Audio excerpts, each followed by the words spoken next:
கொளுத்தும் கோடை வெயிலை தாங்க முடியாமல் சுற்றுலா தலங்களில் மக்கள் குவிந்து வரும் சூழலில் கடும் வெயிலையும் பொருட்படுத்தாமல் இளைஞர்கள் பலர் கோவையில் உள்ள மைதானங்களில் கிரிக்கெட் விளையாடுகின்றனர்.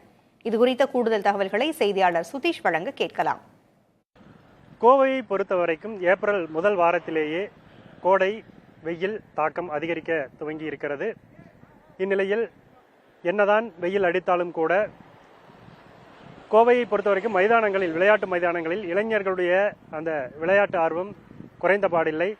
நாம் தற்போது கோவை கொடிசியா விளையாட்டு மைதானத்தில் இருக்கிறோம். இங்கு எப்போதுமே வார விடுமுறை நாட்களில் இளைஞர்கள் ஆர்வமுடன் கிரிக்கெட் விளையாடுவதற்காக வருவது வழக்கம். கோடை சுட்டெரிக்கும் சூழ்நிலையிலும் கூட இன்றைக்கு 33 டிகிரி முதல் 37 டிகிரி வரைக்குமே வெயிலின் தாக்கம் இருக்கிறது. இருந்தாலும் கூட காலையிலேயே இளைஞர்கள் இங்கு கிரிக்கெட் விளையாடுவதற்காக வந்து விடுகிறார்கள். மதிய வேளையிலும் கூட விளையாட்டை தொடர்ந்து அவர்கள் விளையாடக்கூடிய சூழ்நிலை. மாலை வரை இந்த மைதானத்திலேயே அவர்கள் விளையாடிவிட்டு செல்கின்றனர்.